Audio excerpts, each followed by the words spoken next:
So I'm very happy to be here amidst all of you. Um, I I just went on the street maybe 4 or 5 days ago, and I met a lady. Um, I was offering books, Krishna conscious books. Here we are practicing Krishna consciousness. So I was. Is this on? On. 1, 2, 3. Yeah, it's on? Okay. So this lady, I was inquiring, well, are you interested in any tradition, religion, or spirituality? I was very kind of gentle. And she was like, I'm not sure. So I said, so you are a seeker? She said, yes. So I would assume, and I think you would feel comfortable if I call you seekers. Versteht jemand kein Englisch oder nur sehr wenig Englisch und braucht eventuell deutsche Übersetzung? Gut. Ja, dann. So I'm very happy to be in your association.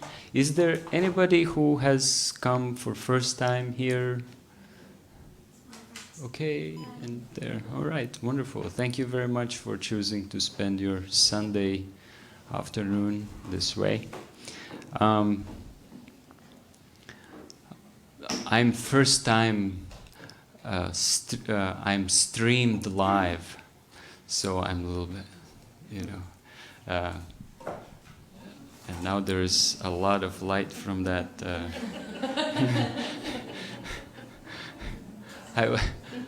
Oh, thank you. Yeah, that helps. So, and of course, it's more people than usual, and I do feel a little bit uncomfortable. At the same time, it is my family. I'm happy to share what I'm practicing. And I did call my mom to ask her good wishes and blessings for my class, so I should be all right. So today's topic is human life, responsibility, and opportunity. And as yesterday I spoke with my wife, we're trying to come up actually with the topic name and this responsibility. She said, "Yeah, it kind of sounds scary." I said, "Yes, it does sound scary, but also this." Responsibility gives also opportunities. So I wanted to explore a little bit what is, who is responsible for what. Now we are, of course, this is a Hare Krishna temple, so we will be speaking about spirituality and so on. And I've been practicing for some time, and sometimes you really feel like you're endeavoring so much and maybe there's not so much result, or vice versa. Sometimes you don't endeavor so much and something comes to you very easily. So I wanted to explore this topic of responsibility and opportunity. And I have a little surprise for the end. We have a little movie, and so let's see how we go with the time.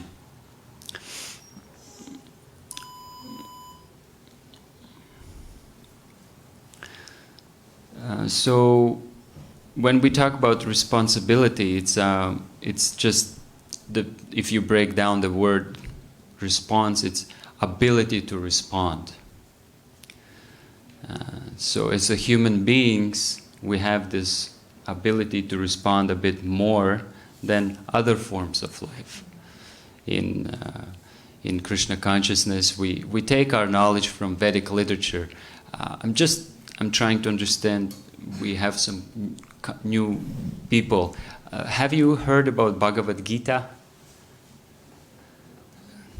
has not. Okay, and those who have heard, you have read it also a little bit, or Yes. okay. It's a spiritual book and a story about Arjuna and Krishna. Exactly, it's a wonderful discourse on a battlefield, quite intense moment. It's the warrior who has to face a battle, and when he looks who is on the other side against who he has to fight, there's relatives, there's teachers, so he's very challenged what to do. But so happens that his friend Krishna is a supreme personality of Godhead or God, and I know this term might be a little bit hard to take on board, and in the edition of Bhagavad Gita which I read by Srila Prabhupada, our teacher, he was very kind. In the very beginning he said, okay, it's okay if you don't accept God, but read this book in a way that if there would be God, then what he would say. So I could take that. And so yes, there was this wonderful conversation, and discussion went, first of all, that we are something more than we see in a mirror. We're not this body. And we have a different nature than this body. The body has one nature, has a beginning, the birth, and has also the end. Now the soul is described as something which has no beginning, no middle, no end, with a different nature. So two different natures. And as a human being, as a soul, the soul can take different types of bodies according to the desires of the soul. Basically, there's the universe and Krishna or God reciprocates to a soul, to a soul's desires. So we are somewhat responsible for our desires. So therefore, I'm thankful to all of you that your desire has been such that you have come here today to hear about this topic. So when we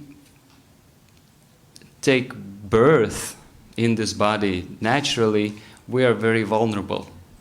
If you remember or you don't remember, we came out like quite small. Even Ananta Shesha Prabhu, who is almost 2 meters, believe me, he was like quite small. And we were very vulnerable. We were depending.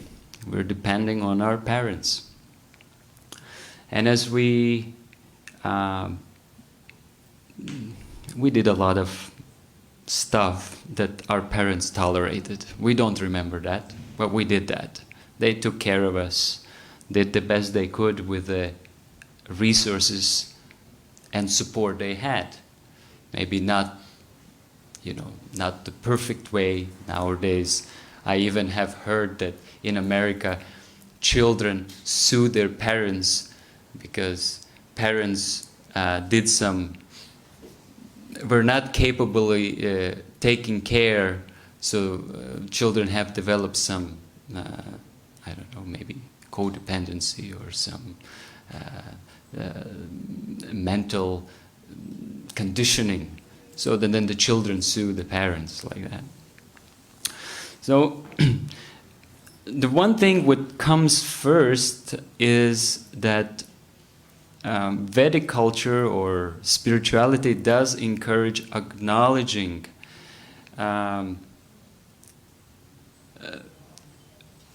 what has been given to you.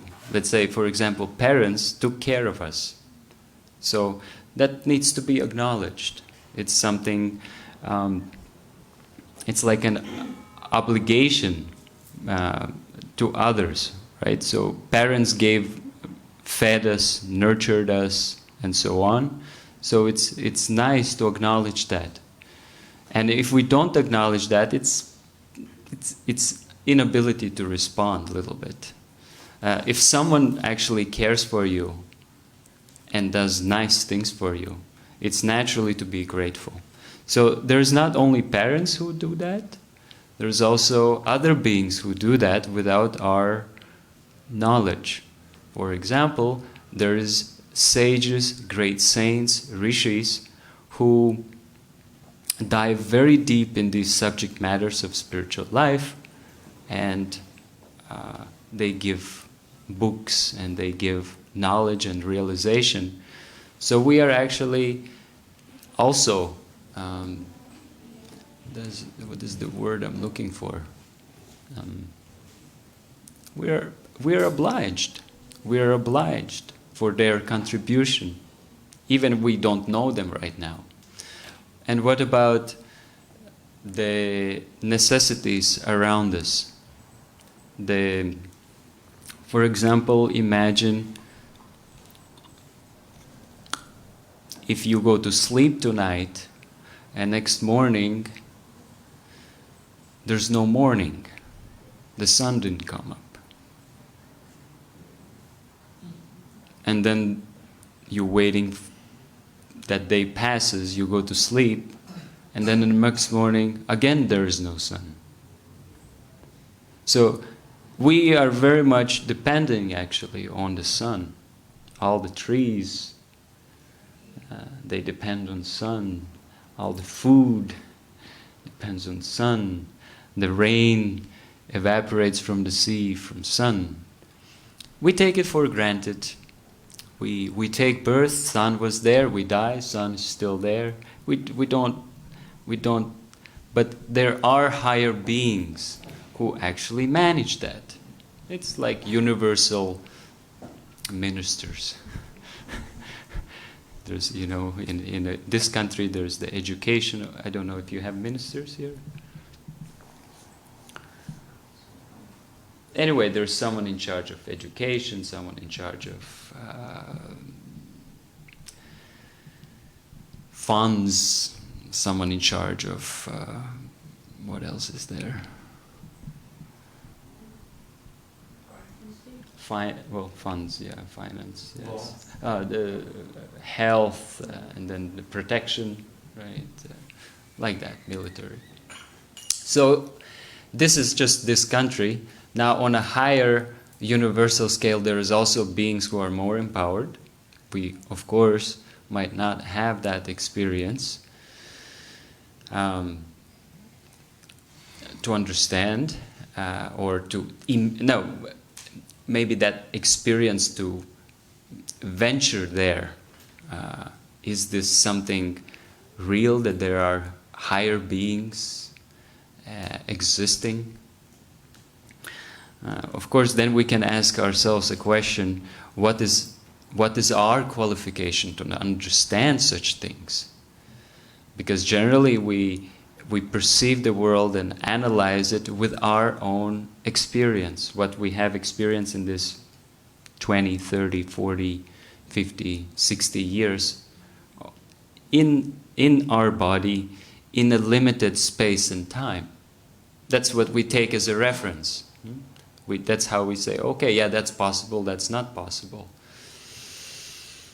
But I think you would agree with me, is there's so vast creation around us.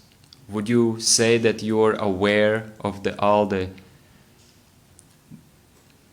microbes which are under you right now in the crack, with all the bacteria which are living with you in the body? Are you aware of the people of this city, what they are going through right now? Are you aware of other countries? It's mind-boggling how vast it is. So our capacity to just like take it for granted that yes, there is or there's not, we should question, what is my qualification to understand? Sometimes the teachers give example of a comparison how materialistic people with material experience, with their material mind, are trying to kind of dissect spiritual life or spirituality and all the topics which come with spirituality, but from their point of view. So they try to put it in a box. I mean, even material creation, I just mentioned, is very vast, and then you take the spiritual creation, which is even more vast, and you try to put it in your experience. So it's like, they give example, it's like accommodating or putting an elephant on a dish. I mean, good luck.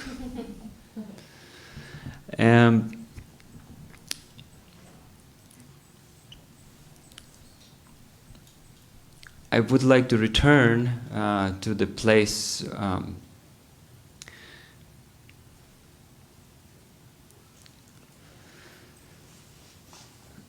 that I mentioned about ability to respond.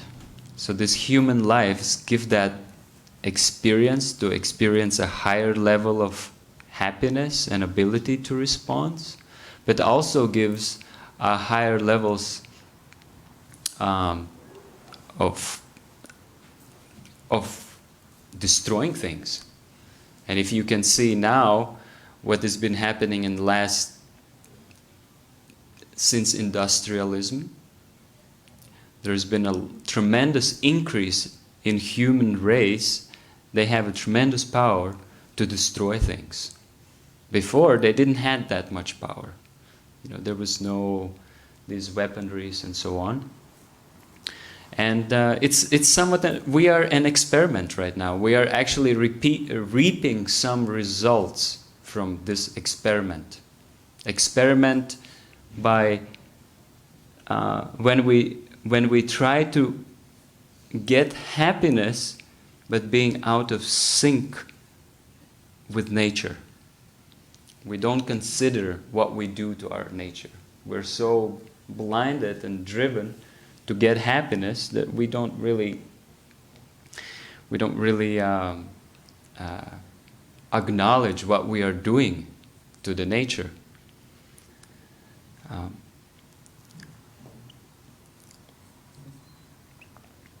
And yeah, there's such a term as means maximization. We're so much absorbed.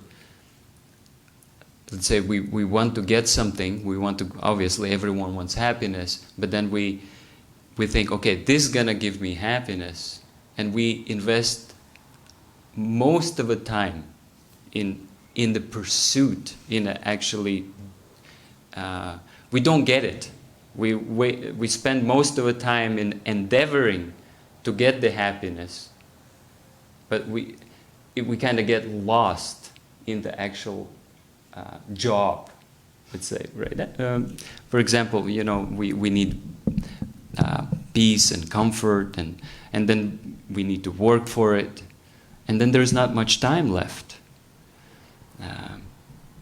Nowadays, people don't have much time to think what is actually happiness.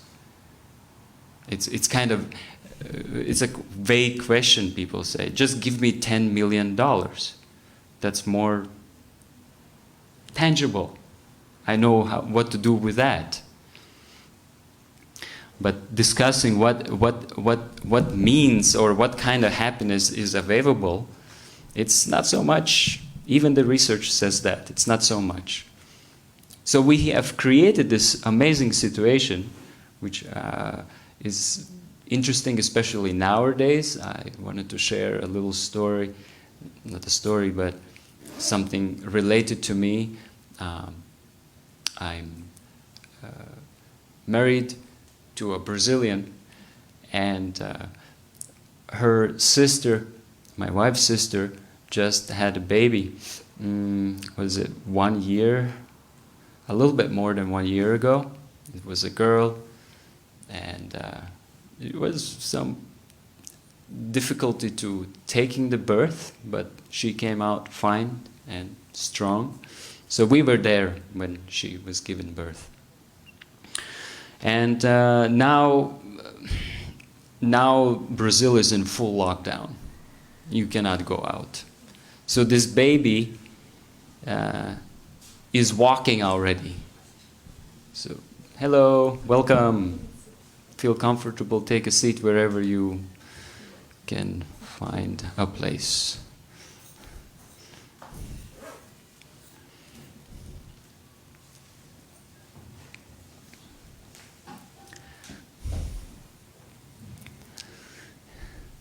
Welcome. Is this your if this your first time or your second time? All right.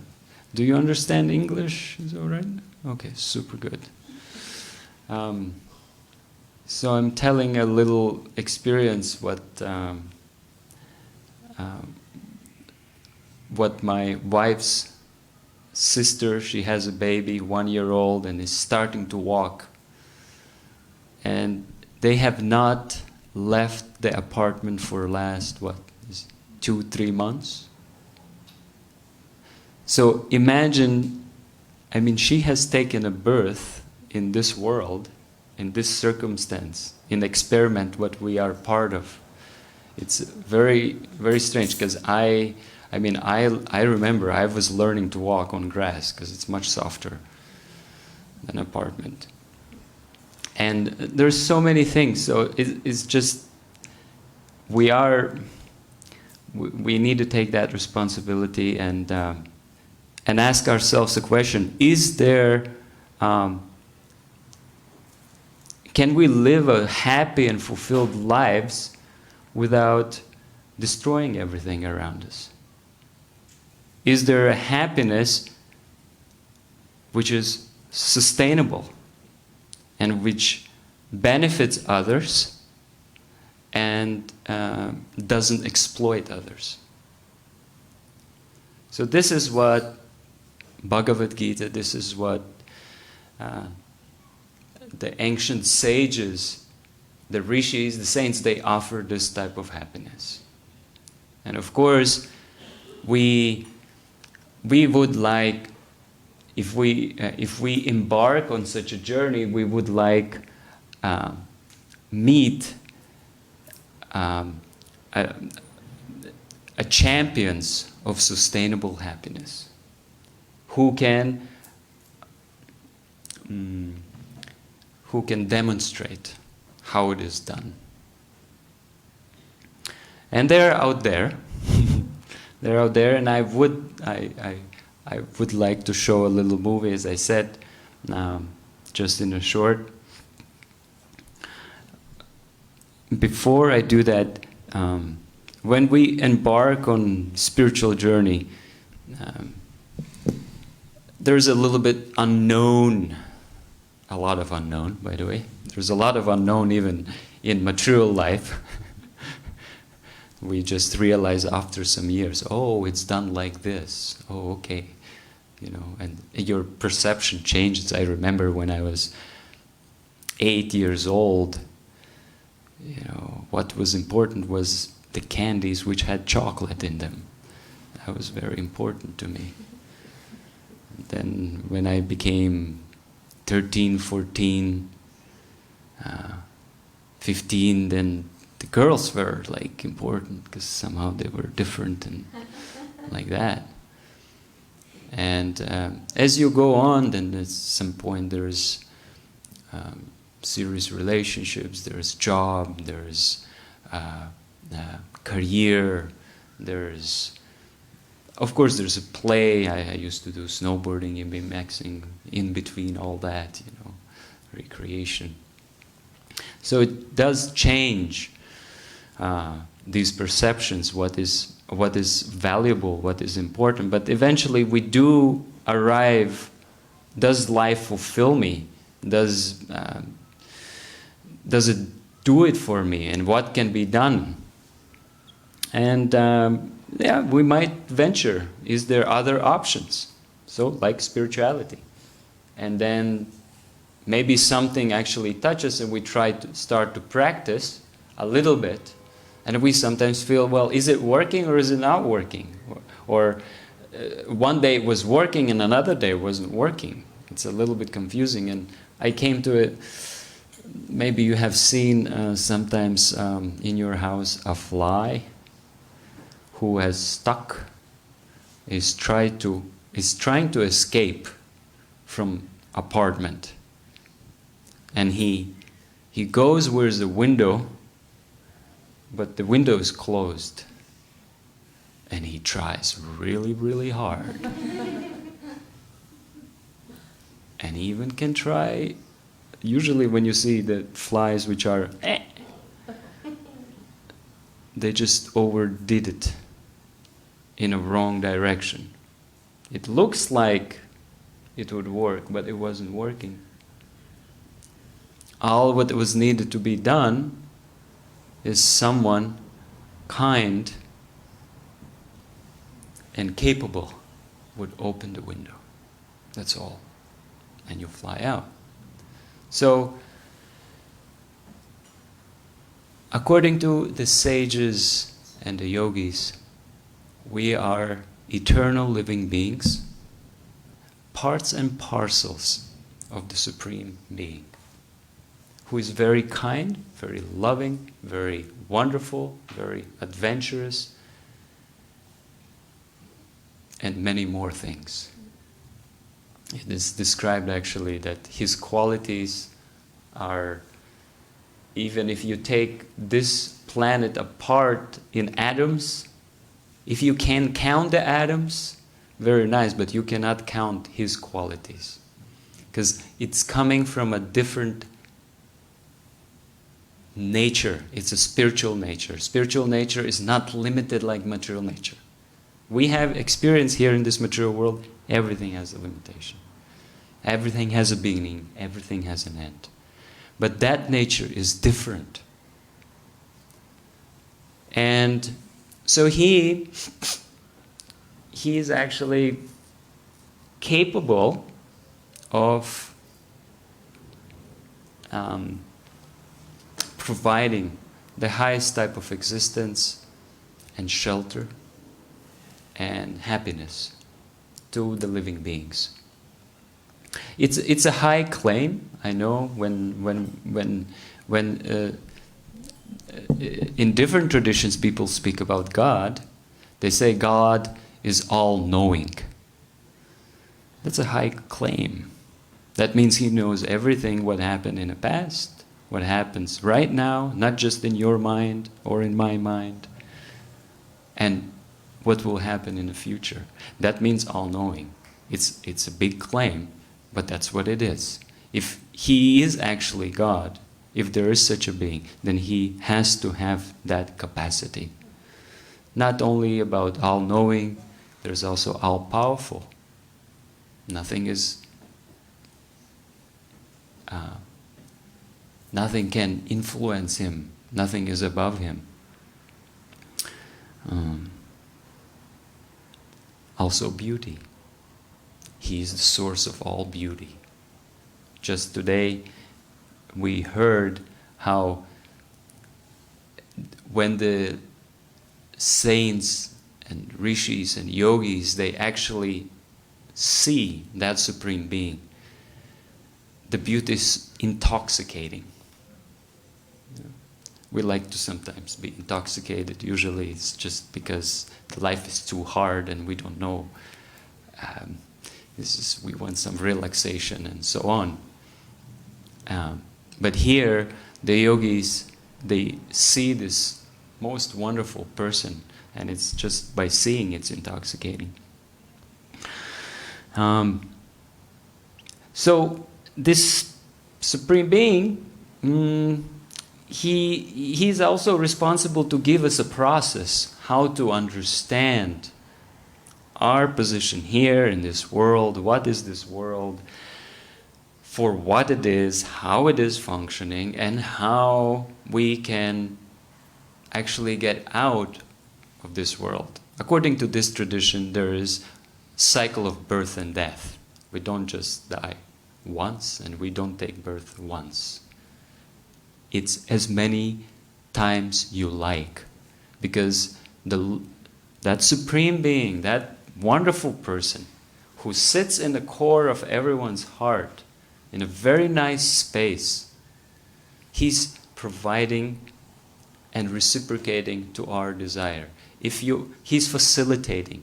If you want to be with Him, there is a realm where to be with Him. If you want to be without Him, there is a realm where to be without Him.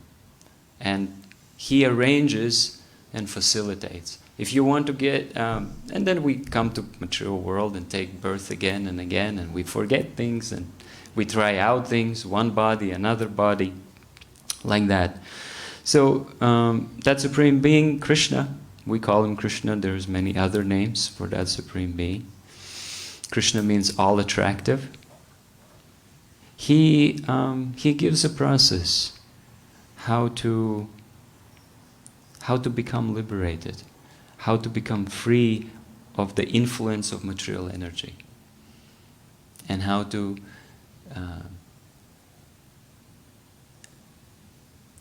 exercise our free will in that process. And last thing what I would like to say before showing a little movie is that all of us, we have some drive, what drives our life. We like to do something. We like to invest somewhere our energy, our capacity, our intellectual power, and so on. So Krishna says, if you direct that towards me, I'm very happy to reciprocate to you. I'm very capable to reciprocate to you. So this drive of, in material consciousness, it's more selfish. We do things for me, I, and mine. But there is no contentment and that full satisfaction as if it's done for others. And then if it is directed towards the Supreme Being, then the nature of the spiritual happiness, the nature of that type of happiness, it's a different quality. So I would like to show a movie which basically deals with applying this process. This is a process called Bhakti Yoga, or devotional service, where we try to express our devotion and love to God. And so it's planted in a country which didn't had such a culture or such a practices before. So in the middle of Ukraine, this process has been applied for some years now. I think I would say 30 years probably. Devotees, the people have been practicing Krishna consciousness, and after the movie we can have more questions about specific practices.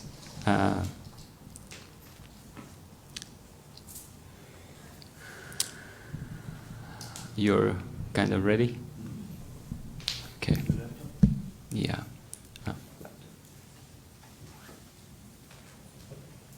Maybe you could take this mic there, and then I can a little speak.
it's on the column.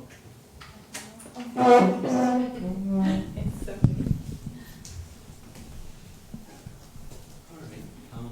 This is specifically a little question or explanation to those who have maybe not so familiar with this tradition.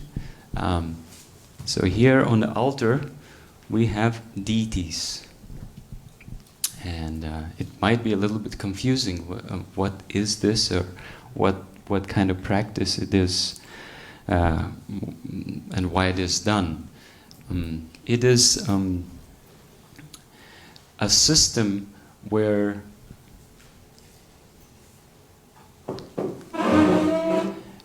we are practicing. It's meditation, but practicing our loving relationship towards the Lord. It's not idol worship. Idol worship would be taking a bottle of Coca-Cola and naming it as divine, and then we do worship the Coca-Cola bottle. This kind of worship is introduced by the yogis and sages and found in the Vedic literatures. The form of the Lord is made either in wood or stone or metal, and with a specific, again, according to the descriptions of the yogis and sages and saints, according to literature, this form is made, and then in a special ceremony, then the Lord is invited to reside in that form and receive the loving exchange and worship. Externally it might look like a ritual, right? And you will see later there will be some fire offered to the Lord and so on. But actually the main drive is cultivating devotion and love. When you love somebody, what do you do the first thing? Huh? You serve, yes. I was more simple. I was waiting that you will say, you feed him. So you feed him, you dress him, you care for him. So in the deity worship, that's what is happening. But it's happening in a certain way, again prescribed in the Vedic literatures. So the food has been offered with a certain mantras and prepared in a meditation that it's going to be offered to him. Cleanliness standards are there, and dresses are changed every day, and bathing is done with auspicious items, and so on. It's cared, and that loving relationship is being developed. So this is one of the ways how one can awaken this dormant love which is there for the Lord.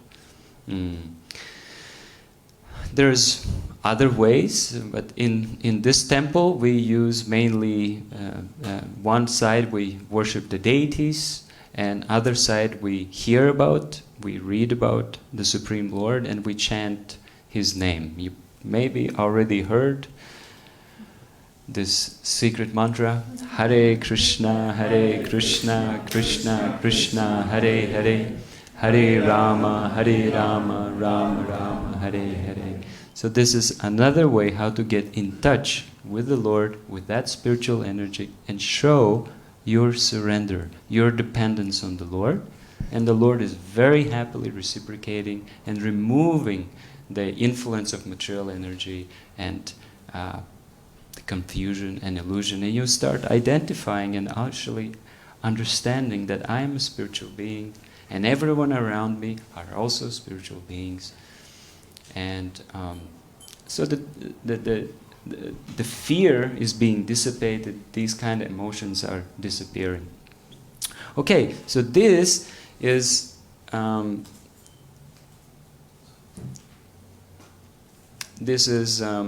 installation of these deities, not these deities, in Ukraine. I mean, Ukraine is a different country than Swiss, okay? When we first time, 2-3 years ago, went with my wife to Ukraine, the roads are the big holes. When we went underneath to cross the street, the old ladies, they were selling their the milk from their own cows, the little cucumbers which they made in pickles from their own garden, just to survive.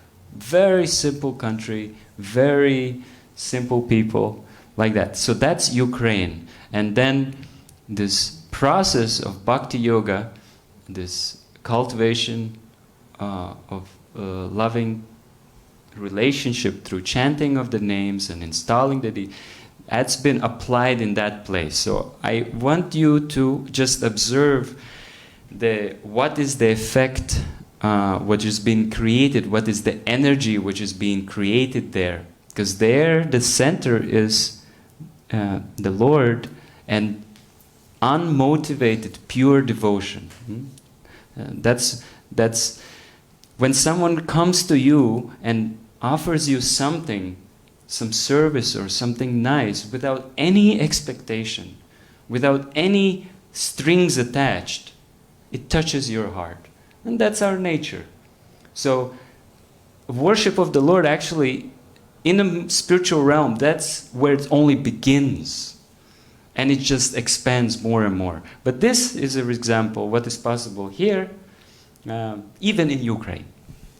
So, ready? Yes. Okay, let's go. I don't hear sound.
So I don't know how they managed, but this is huge building what they built themselves. It took them years. All the work was done by the residents, by the monks. And now they're preparing to install these deities. So they are making the altar and everything by themselves.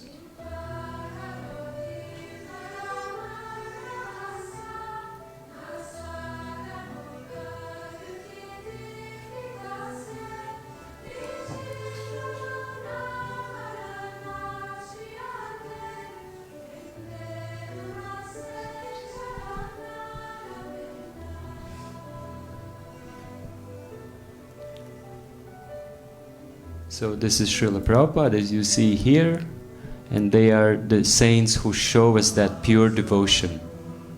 How to live it, how to practice it, how to share it.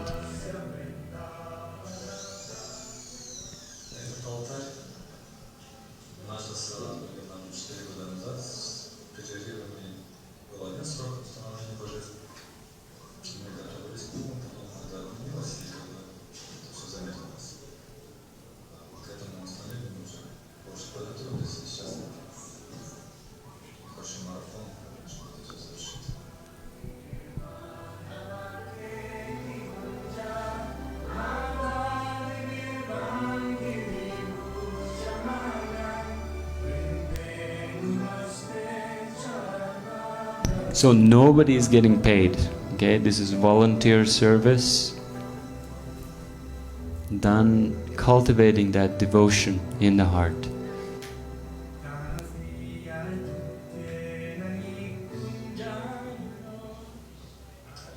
Это прекрасная, гардеробная ограда Кришны. Она делалась за 1 месяц. Я вспоминаю все время, как упала. Кришна Мандир был построен за 2 года.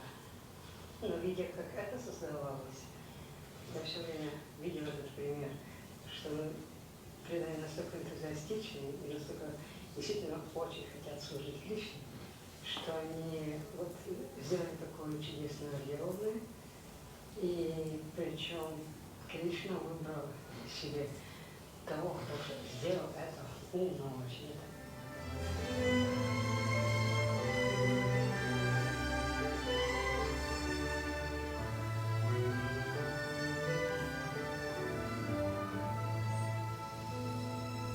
So everyone can engage their talents in Krishna's service.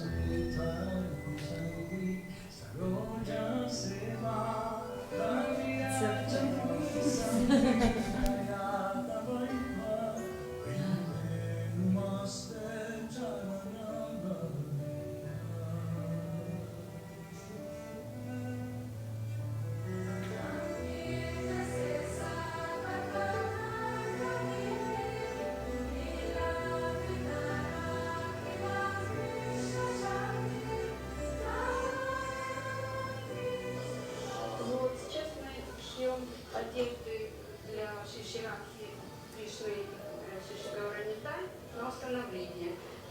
В основном мы шьем из натурального шелка, подкладка делается из хлопка, используем тесьму, бусинки, стразы, пайетки. Много костюмов у нас сделано из шелковых натуральных сари. Преданные у нас профессиональные, есть дизайнеры, профессиональные конструкторы, вышивальщицы, просто желающие помочь в этом. Ну, женщины все склонны к такому виду рукоделия, поэтому очень много матаджи. Мы так посчитали, наверное, уже больше 200 человек.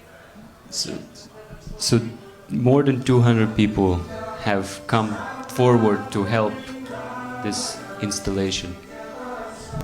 200 ladies just for sewing.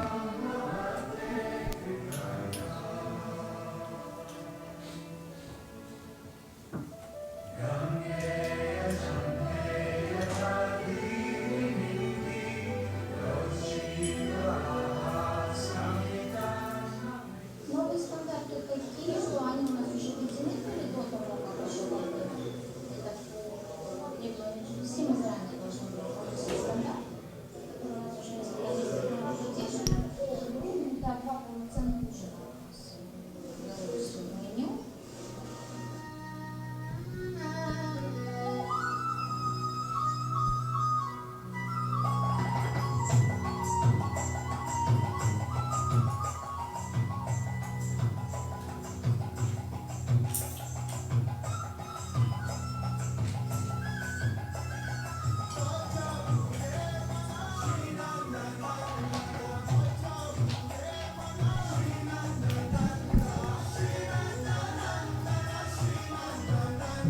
So these are the happy cooks.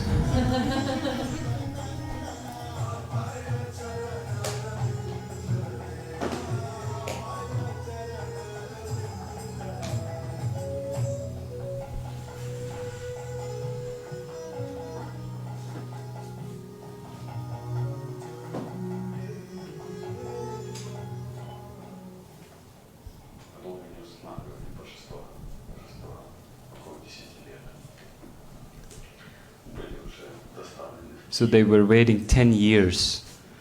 They already had the deities, they were waiting 10 years to install them.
So basically, this is now a question about responsibility, taking responsibility.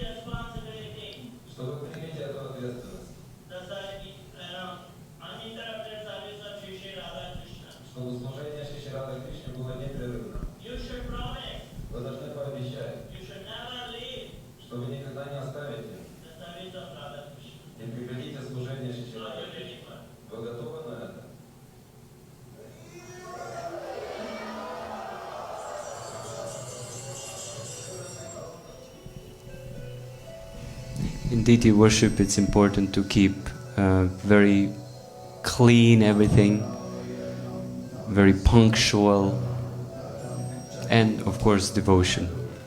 Variety as much as possible.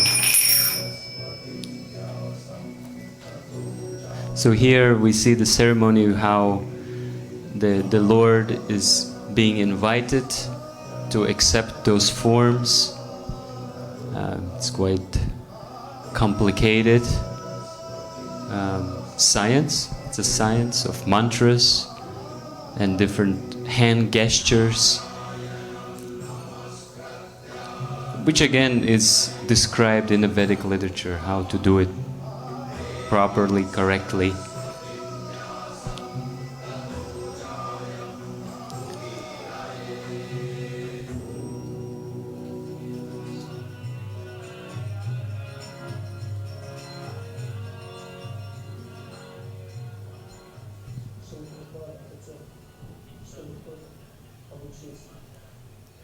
So this is the priest. He's sharing the experience, how they were learning this science of installation to be introduced throughout the world. So anywhere in the world, the deity can be installed and the worship can be performed and the love can be awakened, and anyone can take part in it as much as they like.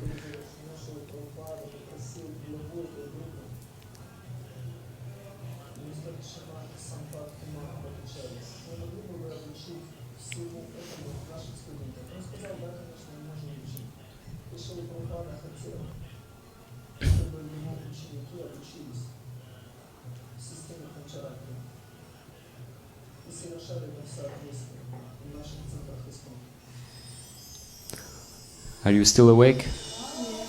Right?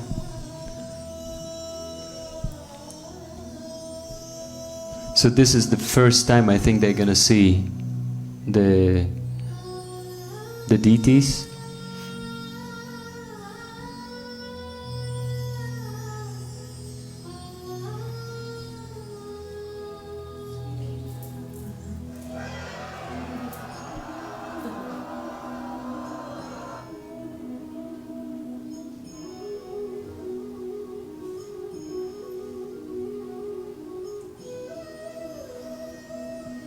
And this can be experienced for someone who has surrendered to Krishna. Remember the example of elephant and a plate. As one surrenders to Krishna, then Krishna reveals himself more. And he totally responds, and one sees Krishna in this form.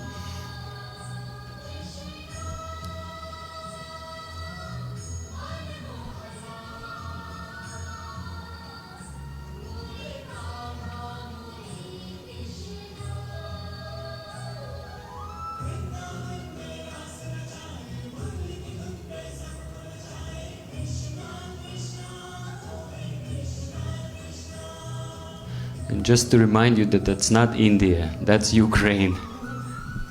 I mean,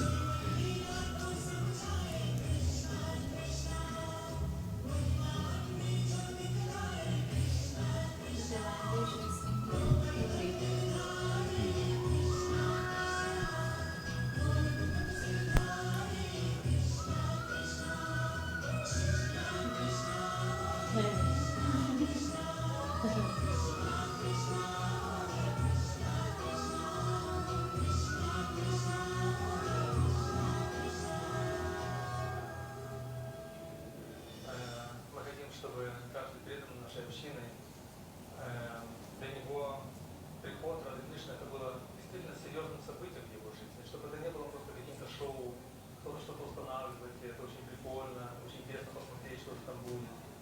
Нет, это означает, что для каждого из нас, преданного этой киевской ятры, это рубеж, когда мы поднимаем стандарт в своем сердце. Может быть, это будет повышение каких-то внутренних стандартов, может быть, каких-то внешних. Это не так важно. Но каждый должен почувствовать и проникнуться этой идеей. Я должен как-то меняться. И с приходом Нанды Кришны это лучшее время. Время настало. Время настало.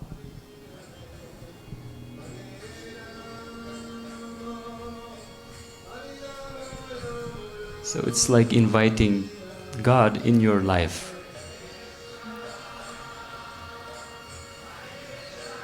So if you invite him to your apartment, you kind of want to clean it up before, a little bit at least, and have some nice foodstuffs.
So it goes still for some time, a little bit.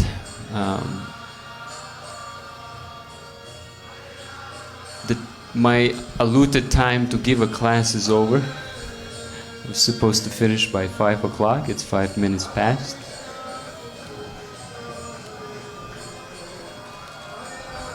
So this, what it is possible.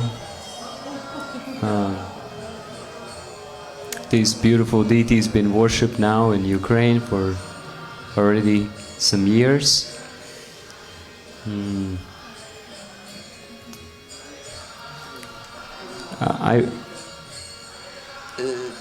There's more things in the video. I will stop it for now, and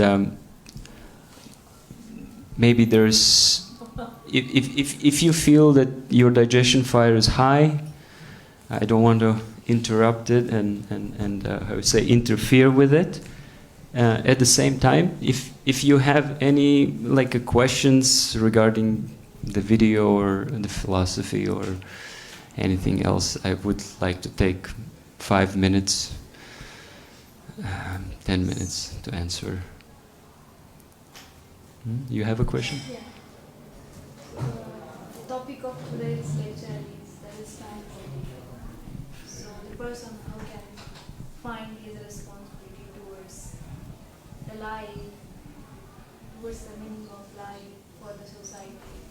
We are here for a purpose, and how can someone find the purpose? What is your name? Kiran. Kiran. So very nice question from Kiran regarding today's topic was responsibility. So how we can find what is our responsibility towards spirituality, towards creation, towards society. The meaning of life and the purpose of What is meaning of life? What's my purpose? Well, it is our choice where we invest our energy. We have 24 hours. You have 24 hours, right? You also, I also. We have 24 hours a day. And we have choices how to use that time, that energy. Depending on our values, we choose to invest our time. What is important. And the values develop from environment where we are in. There's example, if we spend with the people who like to make money and their drive is money, then eventually you kind of feel like, yeah, I should also do it, because that's what's important. Or if you have other people who are inclined to something else. So if we dedicate some time, and I would say daily, I know it's only 24 hours, but if you put some time for your personal development, okay, yes, emotional, intellectual, psychological, that's very nice, but also spiritual. Because that's who we are at the core. That's something which is going to be with you always. So you dedicate your time to hear from someone who is qualified. There's many claims made that yes, this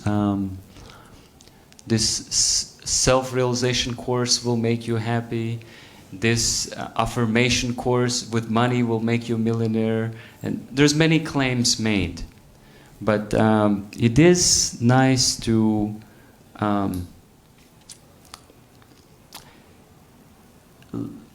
hear from the right source. There is a lot of cheating in this area because we just don't know, you know. Some gurus, they just look very cool. And they speak very cool. But it doesn't mean that end of life, when you have to leave this body, that philosophy works. They have to walk the talk, as to say. So you can find literature, and you can find people who practice what they live, what they say. And you can dedicate some of your energy to invest in a process. We have there is a process. I've been doing this process for 20 years. It's not like rocket science. It's mainly hearing about Supreme Person and about how this universe is structured and how it works and what is our role from the Vedic literatures.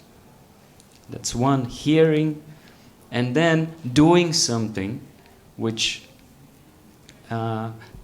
shows your gratitude, shows your acknowledgement that you are not out of sync, that you are part of this creation. You have something unique to offer to the Supreme and to the community, to the society, but something which is everlasting and something which is benefiting everybody and not exploiting anyone. Yeah. So that's on the spiritual platform. So do you think the happiness is the part of material life?